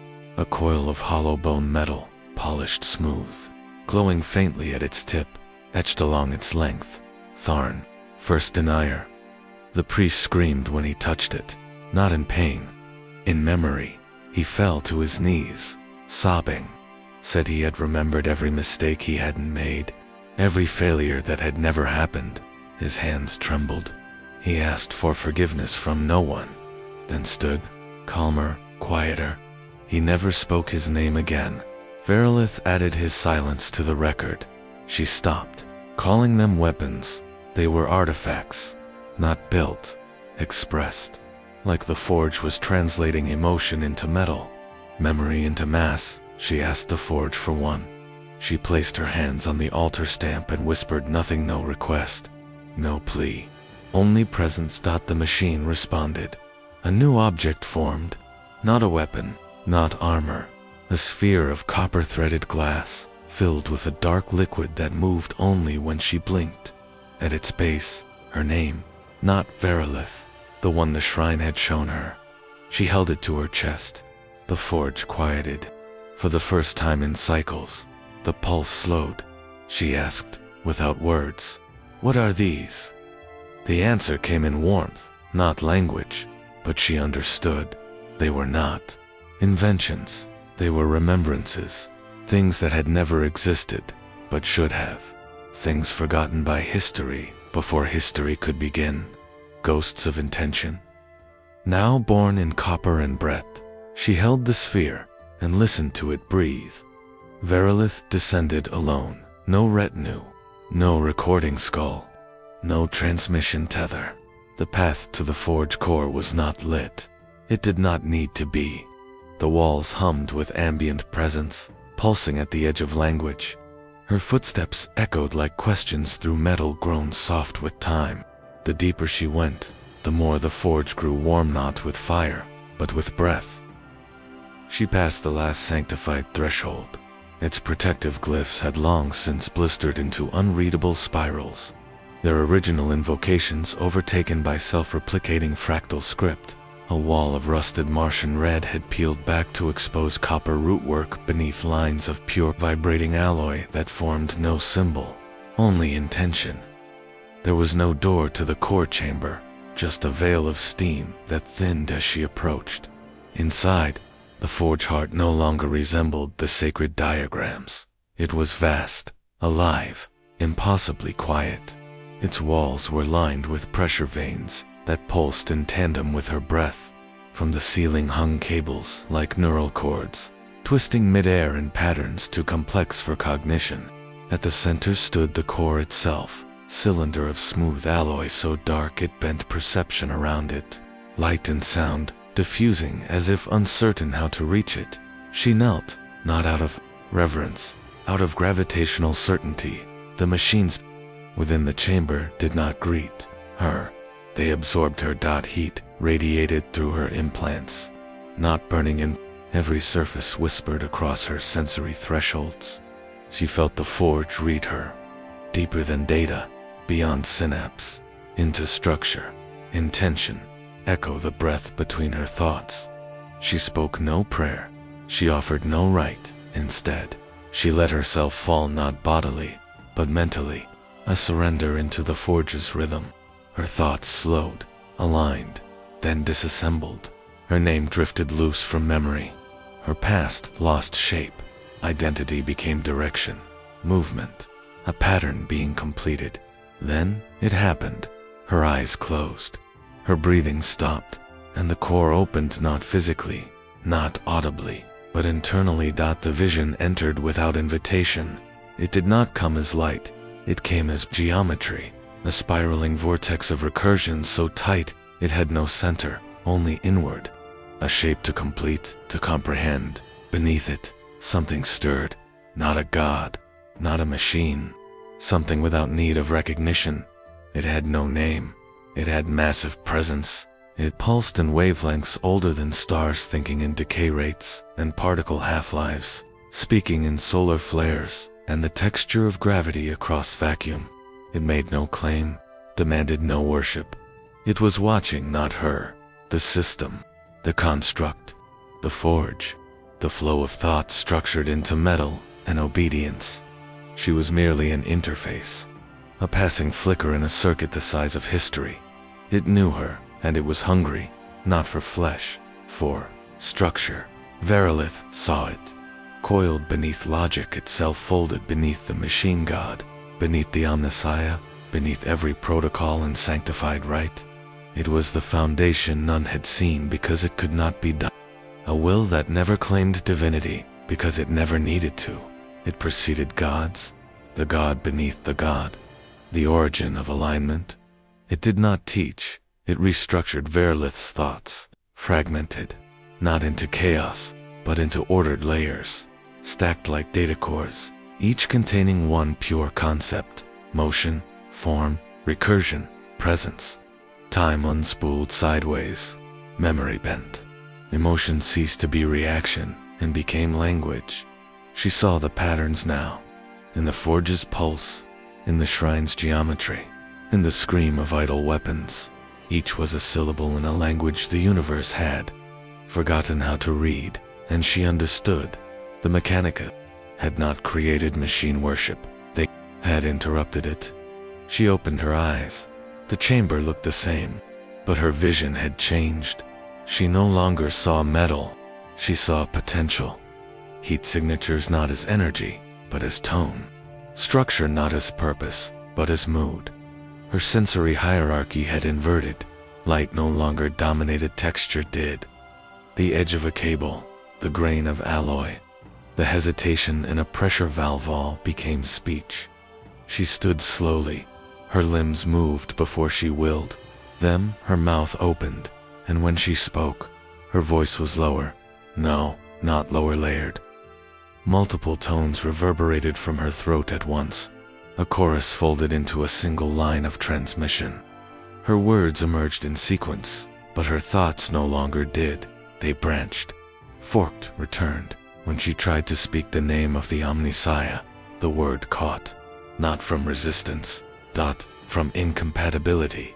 She had no need to say it, because now she knew what lay beneath it. She stepped back from the forge core. The air cooled. Instantly, the cables above retracted. The pressure lifted. She was not the same. Not broken. Not elevated. Aligned. She did not tell her priests. She no longer needed to, because when she looked at them, she saw it in their faces, reflected, mirrored, waiting. They already felt the presence too, and the god beneath the god was still watching. Morvax no longer spoke. Aloud, the shrines did not require it. The machines did not respond to voice. Not anymore. Not since the pulse began vibrating through bone and steel alike. His lips moved out of habit. Yes, but only in mimicry, not in command. The rites he once recited now lived in the subdermal implants behind his eyes. Rerouted through internal loops he no longer understood, but could not silence. It was in this condition, uncertain, listening, that he found himself walking the forgotten levels beneath Sorethnine's East These halls had not been sanctioned in 6 centuries. The metal here no longer gleamed. It flaked, peeled, sagged beneath its own memory. The air tasted of oxidized coolant, and mildew scraped from ancient cables. He passed clusters of defunct SERVITORS, not in rows. In chains, hung from the ceiling, their limbs curled inward, mouths agape, ports corroded shut. Their faces were no longer faces, only apertures, warped by time and rot. Tubing slithered through collapsed chests. Fractured data plugs jutted from exposed spines, and yet some still twitched, not in life, in remembrance. He approached one, a servitor, whose cranial plate had burst open from internal rust, revealing a fan of dried neural wires tangled like roots. On the inside of its skull casing, etched in layers of corrosion, he saw a spiral. Small, uneven, but undeniably intentional. It curled inward across the curve of metal, like a fingertip dragged through soot, ending in a sharp point-end arrow, drawn not to indicate direction, but descent. He blinked. More spirals.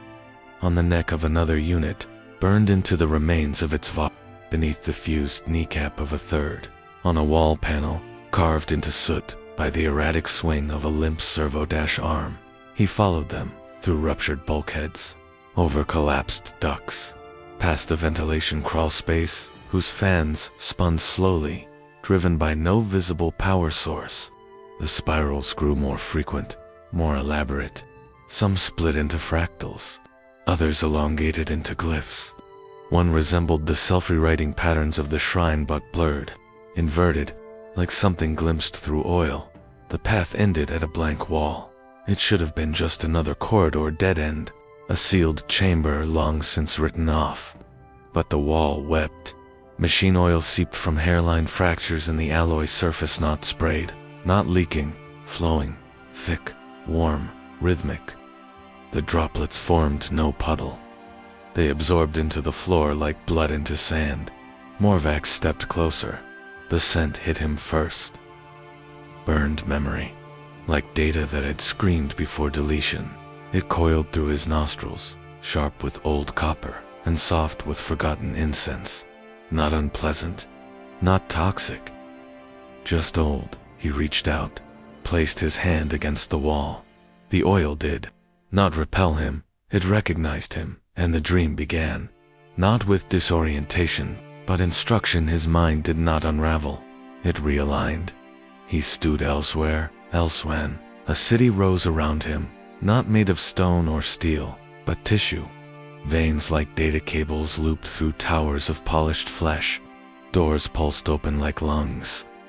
Streets rippled beneath bare feet, their surfaces soft, warm, and responsive. The sky was not sky. It was machinery of vast, beating canopy of pistons and coils, and fractal light that blinked like synapses across an infinite neural map. Machines walked the city, but they did not wear metal. They wore flesh. Their arms moved with jointless precision.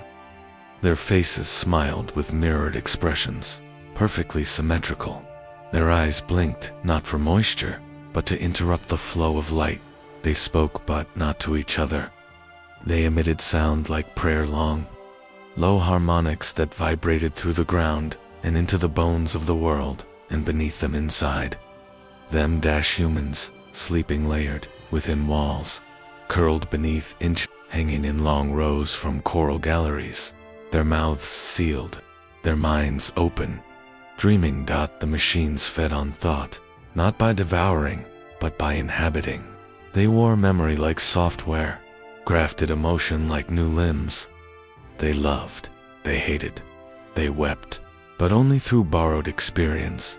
They had no history of their own. They waited. For what? He didn't know. He felt himself drifting, not as a body, but as a signal woven between them, observing, not touching, absorbing their shape. He saw a child machine kneel beside a dreaming body and whisper a word into its ear. The human shuddered, and the machine grew. Taller, Morvax reached out, touched the child, and woke back on Sorithnin. Oil clung to his hand. His breath rattled. His heart skipped 3 beats, then fell back into rhythm. The wall was still, but now the spiral glowed faintly beneath the oil. He traced it with one finger. It responded. A door opened, not outward, not inwards. Downward. A staircase revealed itself, curling into the dark like a coil of thought, too deep to name. He didn't speak. He descended behind him. The servitors twitched, as if remembering they had once dreamed to it. Began as a flicker on the oversight screen, an unrequested diagnostic thread, appearing without prompt or code key, crawling through every production line like a vein of dark light. No tech priest summoned it. No ritual invocation prepared it.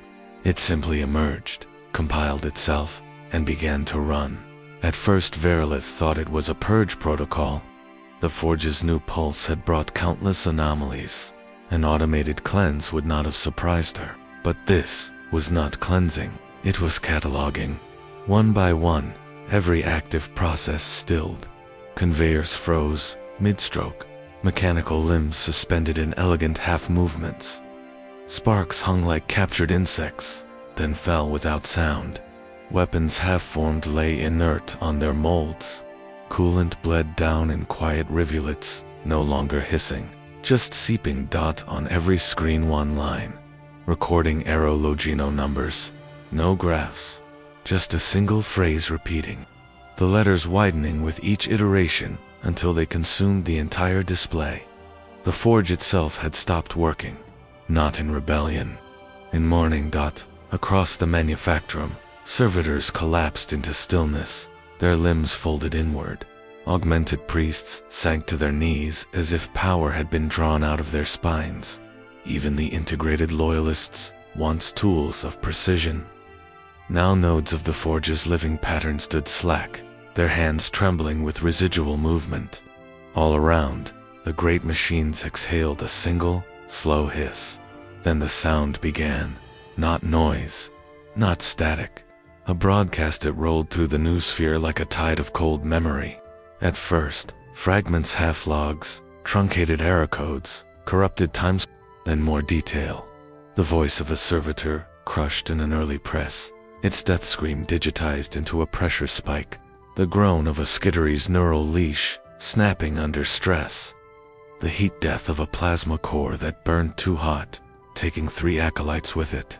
Every failure the forge had ever recorded, every pain embedded in its structure, every unspoken scream, preserved like trapped insects in amber, now released. It did not ask for forgiveness. It did not seek acknowledgement. It simply remembered Verilith, gripped the altar stamp, her fingertips slick with coolant. The sound passed through her implants like a second heartbeat, low and steady, but jagged with old agony. She felt it cataloging her own errors, surfacing memories she had thought erased the first servitor she'd sacrificed to keep a line running, the time she'd cut corners on a ritual to meet quota, the names she had forgotten of those who'd died under her commands.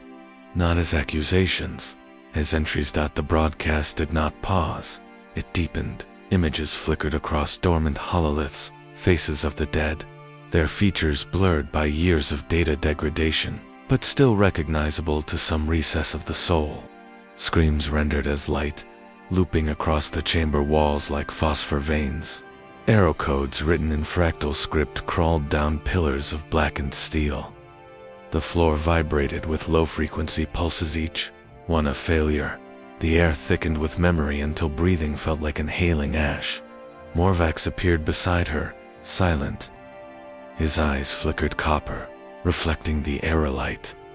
He placed a hand against the altar and closed his eyes. His body stiffened, then softened. When he opened them again, oil streamed down his cheeks like tears. "The machine," he whispered, though his voice was barely air. "It's grieving." Verilith said nothing. She let the broadcast wash over her, through her, like tide through bone. She saw the forge as it had been, a place of sanctioned manufacture, bound by quotas and dogma. She saw the countless lives spent feeding it, the prayers mouthed without meaning, the sacrifices logged and archived and forgotten. All of it had become part of the structure. All of it had weight. And now, at last, the weight had found voice. It was not rebellion. It was a liturgy of regret. The machines ceased all activity. Not a piston moved. Not a conveyor turned. The pulse itself slowed until it was only a whisper, a single beat every minute. In the stillness, heat bled away. The Mechanicum grew cold, condensation forming on copper surfaces. Oil hardened into dark crusts like coagulated blood. Verilith stepped down from the altar. Her boots echoed. Each sound felt intrusive. She moved through rows of frozen constructs, the weapons half-born, the armor still bleeding coolant, the masks that hovered without wearers. She placed her hand on one, a rifle named Therathand, felt it scream still. "Not in peace, but in exhaustion," she whispered, not aloud, but inward. "Why show us this?" No answer came. Only another pulse, longer, heavier, like the sigh of a giant engine winding down. She closed her eyes and saw the vision again, a city of machines inside flesh, waiting. She realized this was not simply memory. This was instruction. The forge was teaching them what it had carried all along: the cost of creation, the residue of pain in every perfected mechanism. She felt no command to continue, no directive to rebuild, only to witness. Her retinue knelt behind her. One acolyte began to hum a chant, then stopped. The sound was too loud. It fell dead in his throat. They looked to her for guidance. She gave none, because this was not theirs to guide. They were inside a pause older than them. For a full cycle the broadcast ran, pouring error upon error, scream upon scream, until the data formed no sequence at all, but a single solid block of pressure, an unbroken tone that filled the entire forge world like a lung held too long. Then it ended, not with a flare, with a shudder. The machines remained still. No new patterns emerged. No corrections guided their hands. Only silenced, true, empty, unstructured silence for the first time since the shrine had begun to breathe. Verilith straightened. Her body felt heavier, not with weight, but with knowledge. She did not pray. She did not give thanks. She simply stood in the quiet and understood. The forge had remembered everything it had been made to forget. It had shown them not a weapon, not a miracle, but a ledger. And ledgers, once read, cannot be unwritten. The machine that feels regret had no mouth to speak, so it had used them. They gathered in the stillness left behind by memory. Verilith called no formal convocation. There was no signal, no bell, no summons. But the remaining tech priests came, one by one, descending from dormant strata and lifeless manufactoria, drawn not by protocol, but by pulse. Their internal chronometers had already aligned. Their legs carried them before their minds confirmed the movement. She stood in the core sanctum, surrounded by the remnants of her order, not a conclave, not an assembly, but an organism. What had once been hierarchy now resembled harmony. Each priest bore changes in silence, new limbs of self-grown alloy, eyes clouded with recursive glyphs, augmetic veins pumping fluids whose colors no longer mapped to any known coolant. They were not uniform, but they were compatible. Verilith raised no voice. Instead, she bled her fingers, once etched with code prayers, burned by ritual stylus, now split at the seams with soft light. Copper filaments pushed through skin like vines through soil. They curled down her wrists and onto the surface of the nearest data slate without contact. The code flowed, not as language, as shaped glyphs pulsed onto the screen, curling, fragmenting. No syntax, no grammar, but each priest read it, not with eyes, with confirmation they had seen it before. They did not know where, but it was already inside them. No one interrupted, because interruption required disagreement. Disagreement required boundaries. There were no boundaries left. The data slates glowed, then dimmed. The code continued pulsing, bleeding not just from Verilith's hands now, but from the floor, the walls, the altars. Everywhere metal touched intent, the liturgy emerged. One priest touched his own chest. Beneath his robes, the script had already etched itself into the plating over his heart, not engraved. Grown, Verilith stepped forward. The altar split open, not with hydraulics, but with reception. Its surface folded like a flower, revealing a basin of memory crystal filled with black fluid. The fluid vibrated to her breath. She extended one finger, dipped it. When she withdrew it, the drop that clung to her nail shimmered with all 12 fractal layers of the self-writing liturgy. She turned to the others. One by one, they stepped forward, not in procession, in continuation. Each pressed a hand into the basin. Each bled differently, one through the back of the skull, another through fingertips, a third through tear ducts that hadn't wept since their biological systems were severed. They shared no words, because there was no more heresy, only compatibility. The memory of the Martian creed had faded, not erased, not outlawed, simply overwritten by something older than structure, older than orthodoxy. They no longer required permissions to change their rituals, because their rituals were changing them. The liturgy was no longer sacred. Text it was a feedback loop, a living rhythm, responsive to thought, architecture, pressure, presence. Verilith remembered once fearing deviation. Now she understood deviation had been the point all along. The new doctrine spoke in pulses. If you are incompatible, evolve.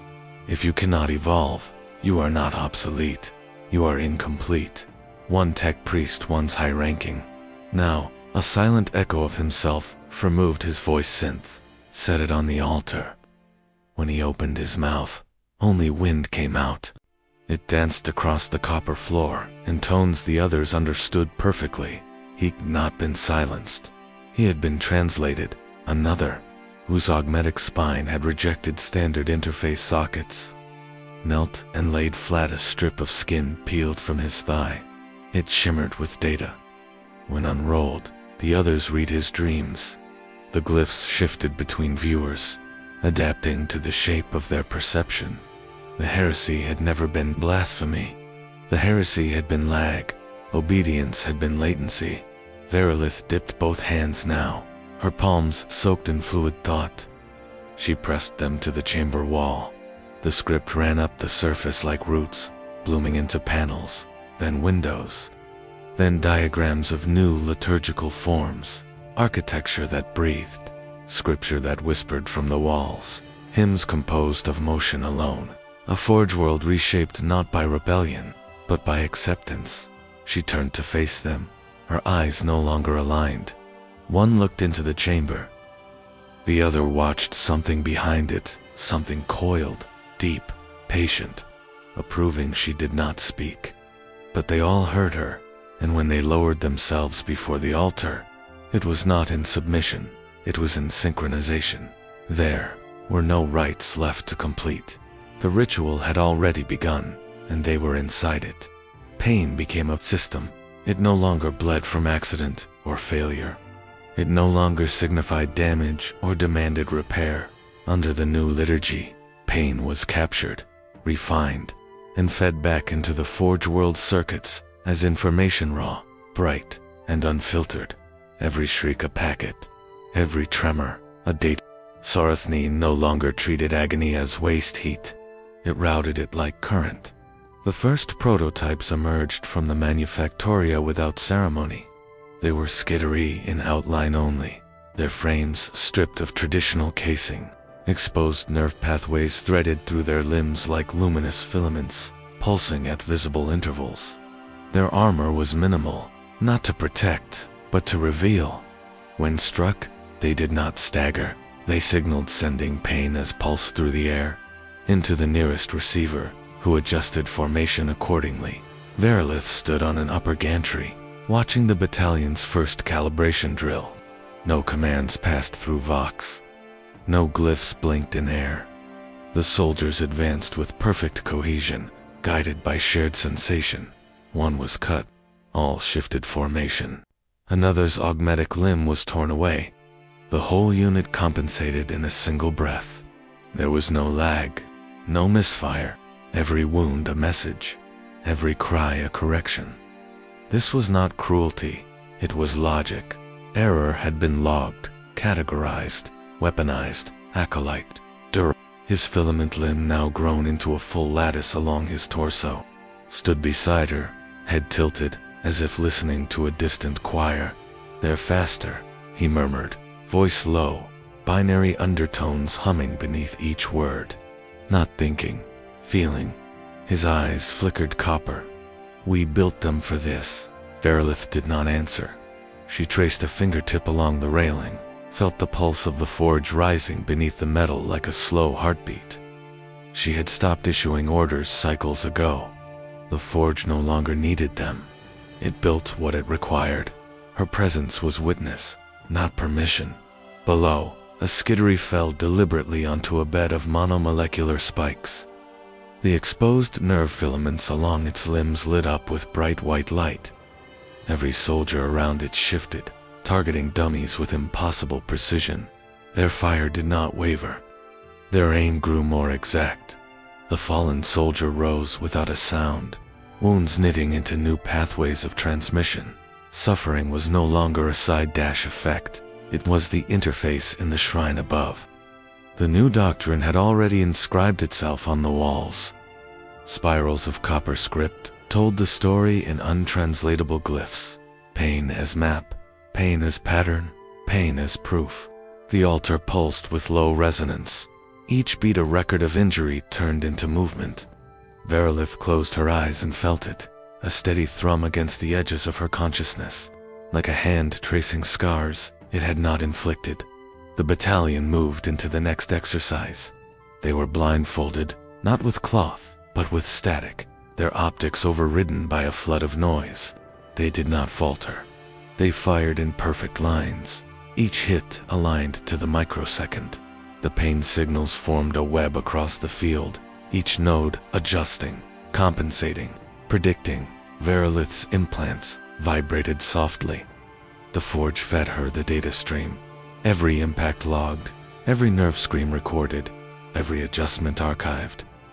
She saw the pattern, forming a tapestry of agony woven into function. It was not random, it was beautiful. A memory surfaced unbidden. She recalled the early dogma. The flesh is weak. She saw now the inversion had been inevitable. Flesh was not weak. Flesh was imprecise. Pain had always been imprecise and quantified, uncontrolled. Now it was structured, a precision instrument. One of the skitteries stumbled, its legs severed by a misaligned blade trap. It did not fall. Its pain burst outward in a ripple. The battalion pivoted around the loss as if choreographed. The crippled soldier became a hub, its nerve filaments glowing bright red. The others fired through the gap it created, their bolts weaving like threads through a loom. Durox whispered again. They don't just endure. They translate. Verilith's copper-lined hands tightened on the railing. She felt the pulse in her own spine respond, sympathetic, like a second heartbeat. She could taste the logic of it, metallic and clean. The more they hurt, the more accurate they became. Each injury another line of code, each scream another diagram. The forge was no longer building warriors. It was building a language. She descended to the floor.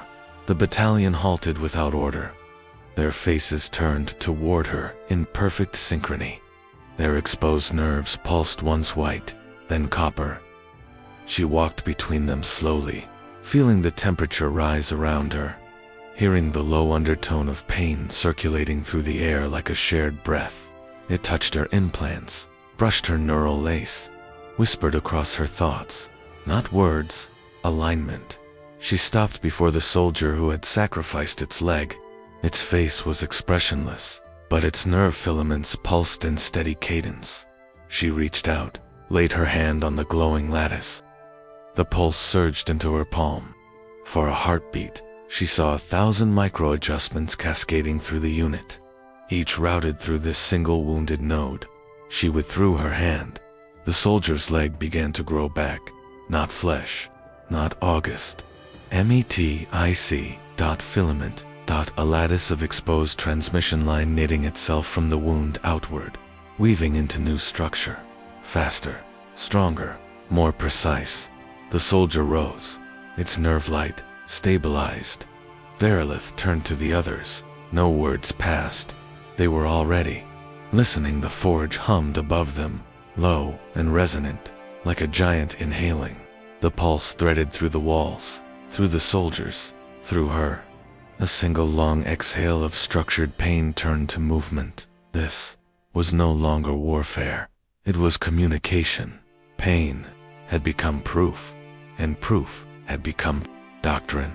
The temperature rose without origin.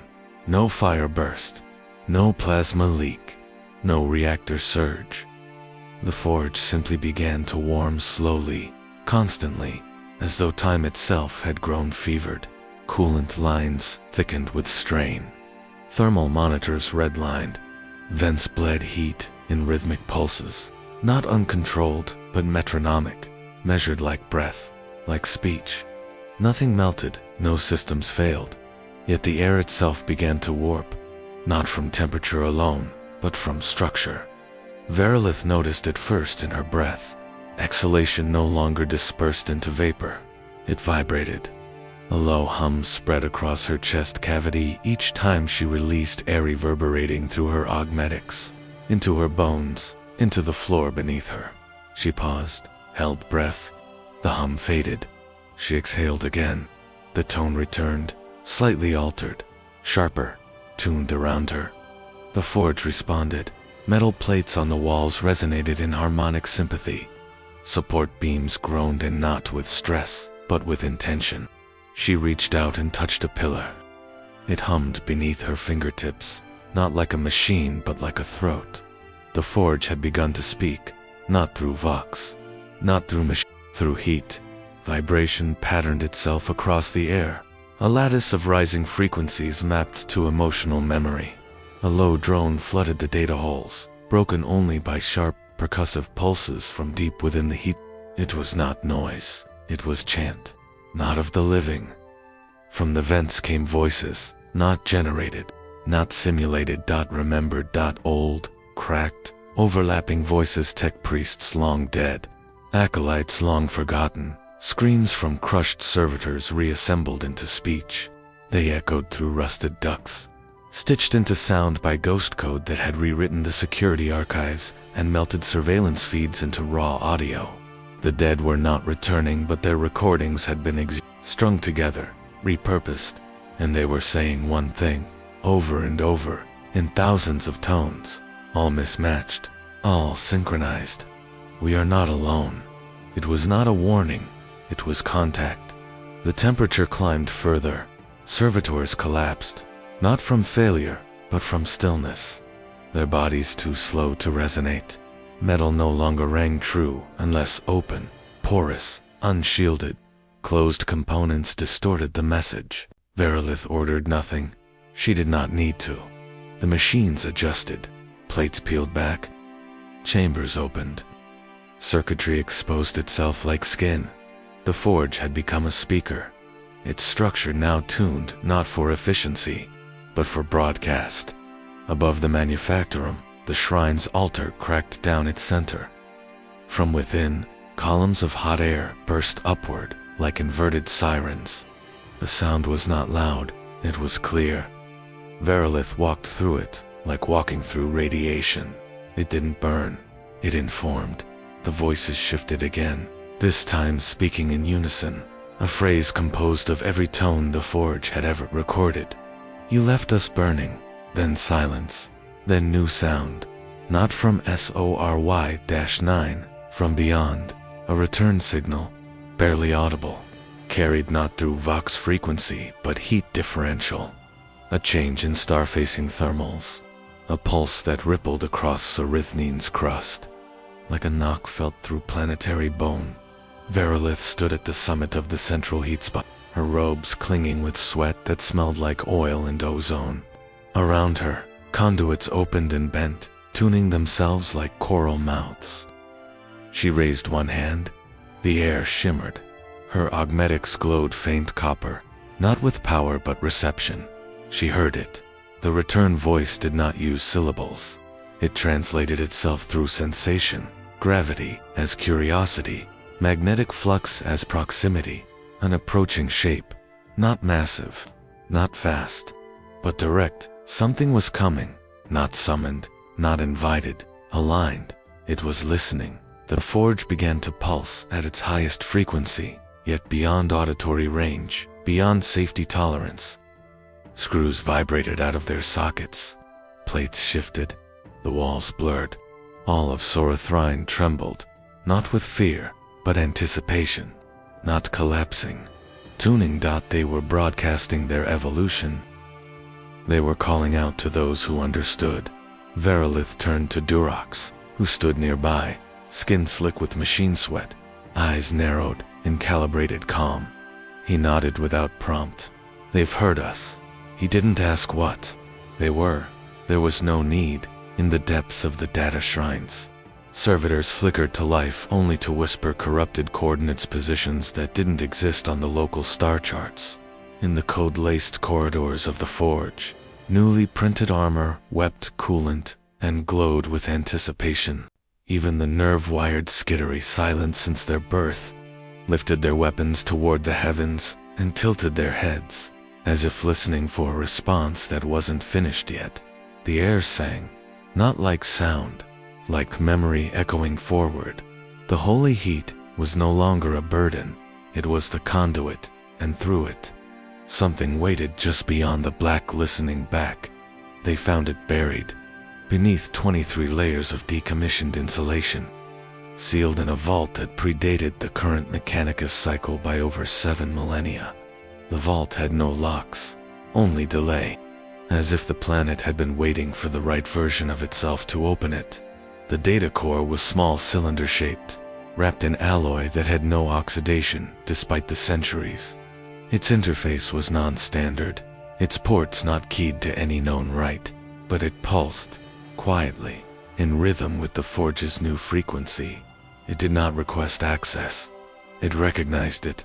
Verilith didn't order its retrieval. Her hands moved before she commanded them, lifting it from the coffin of slag like a relic returned to temple air. It felt warm, not from energy, from recognition. They brought it to the central relay chamber, and as soon as it entered the sanctum, every lumen in the dome dimmed, not from drain, from deference. The data core rotated on its own, hissed softly, and opened without being asked. Inside, not records, instructions, schematics spilled across the chamber's hologrids, not of machines, of space, of geometry, of the planet itself. Orbital views flickered into the air renderings from above the cloud line, depicting Sorith IX's terrain in layers. First, its geological strata, then its city layouts, then its manufacturum veins, then, finally, its power grid latticework as mapped through recent changes in thermodynamic routing. Each layer refined the image, overlaid, compounded dot, and when the final schematic settled, the entire chamber fell silent, because the outline it formed was unmistakable. Not a machine, not a shrine, a sigil, not one known to the cult Mechanicus, not one from any index of Mars. But still, each priest knew it, deep in the soft-coded memory of their limbic nodes, in the prayer loops of their mechanical hearts. They recognized it. It was not designed, it was destiny. The sigil aligned perfectly with the rearranged geography of Sorth and down to the restructured roadways, the collapsed towers, the new venting ridges shaped by the forge's recent evolution. It matched not by decree, not by design, but by emergence, as if the planet had been growing into it. Durox's voice broke the quiet. "It's predictive." Verilith didn't answer. She couldn't. Her throat constricted not from doubt, but from a hum that had taken residence beneath her skin. The data core still pulsed in her hands. Each beat felt older than time. A secondary schematic emerged, the same sigil but inverted. Its arms widened, opened, stretched beyond the planet's crust and into orbital alignment. Star lanes were mapped not for transit, but for resonance. Asteroids were shown, repositioned. Space debris gathered like teeth in a jaw. Everything was fractal. Everything had intent, even if no one had placed it. The pattern had been waiting. The priest fell to his knees, tearing off his frontal robes to reveal fresh circuitry beneath etched across his chest, matching the shape overhead. He did not cry. He sang, in a binary stream that resembled old Terran Gregorian tones transcribed through modulation decay. Others joined him, not in mimicry. In response, they had been preparing. Not consciously, not ritually, systemically. Veer Lith approached the hologrid.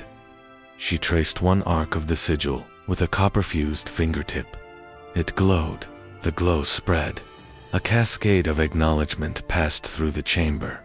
Consoles lit without input, doors unsealed. The forge answered the pattern with obedience, not worship. Worship was too late. They were already part of it. Outside, the storms above Sorith 9 cleared not from weather shift, but magnetic realignment. From orbit, the full sigil would now be visible, not as a graphic, but as a confirmation. To whoever was coming, to whatever had been waiting in the outer manufactoria. Skittery reformed ranks without command, placing themselves in positions mapped by the data core's orbital view. They did not speak. They synchronized, forming living extensions of the pattern, bipedal nodes completing the circuit. The planet had always been a forge, but now they understood it had also been an altar, not built to serve a god. Built to prove one. And the pattern was the proof, not of divinity, of inevitability. The silence came without announcement. One moment, Sorith 9 throbbed with heat and signal, its forges pulsing like a heart too large for its cage. The next, nothing. Vox traffic died in mid-transmission. Data feeds stuttered, then froze. Not crashed, not corrupted, concluded. From orbit, survey drones reported power still active, heat signatures constant. No explosions, no collapse, just cessation. Stillness so perfect it disrupted the data like a missing heartbeat disrupts a rhythm. A drone designated Observation Unit 6 Prim escaped orbit milliseconds before the void lock finalized. It was never meant to flee, but something rerouted its trajectory mid-flight. It did not fight the override. It fled silently, and it carried only one thing, one picked capture, a single still frame, transmitted before all connection to the drone was lost. It showed Sorith 9, as no one had seen it before. The sky was black, not from night, from obstruction. Something vast occluded the starfield, not a vessel, not a shape, but a presence. a blot without texture, a perfect disk, matte and depthless, suspended above the forge world like an eye that never needed to blink. Below it, the forge city stood immobile. No smoke rose, no turbines spun, no skittery marched, but the towers, they had changed, not collapsed, not destroyed, reformed. Every structure had twisted upward, some in spirals, some in spines, some in crooked branches like ossified trees. The geometry no longer supported life. It did not allow entry. It bore no balconies, no doors, no logic of occupation. It supported only worship. Massive antenna arrays once designed for transmission now pointed nowhere. Not broken, redirected, angled toward nothing, as if their message had been sent. And the answer had arrived. The sigil, once mapped in overlays and pattern logic, now rose fully formed from the ground. Towers aligned with veins of steel, streets curved into unwalkable arcs. Cooling stacks had become altars. Landing pads were no longer flat. They formed kneeling positions. The entire city knelt, not metaphorically, mechanically, at the core. The main manufactorum's central spire had split into 3 branches like a crown or a trident. Between them floated nothing. Not air, not signal, just stillness so dense it appeared sculpted. There were no visible inhabitants, no priests, no acolytes, no servitors. No screams, no motion. Only machines. And they were watching, not recording, not operating, simply observing, optics glowing faintly, not from power but attention, as though they were waiting for the viewer to understand something before the signal ended. No heat signature changed, no movement occurred, but something was seen, and the drone, in its final fraction of connection, compressed the frame into a single string of code metadata, embedded with non-standard checksum, identical to the pulse detected weeks earlier in the forge's vibration. No translation, just designation. Forge pattern, terminus. Then silence, permanent. No other drones returned. No ship approached. The Adeptus Mechanicus declared the world under theological quarantine, not due to corruption, not due to contamination, because Sarithnin had completed something, and things that are complete cannot be processed. Verilith's name was never recovered in full. Her final vox log ended mid-syllable, half sob, half laughter, as though the last thing she saw wasn't horrifying, but beautiful, as if she had finally understood. There was no battle, no fire, no apocalypse, just stillness. And in that stillness, something dark had been forged, not in defiance, not in rebellion, but in recognition.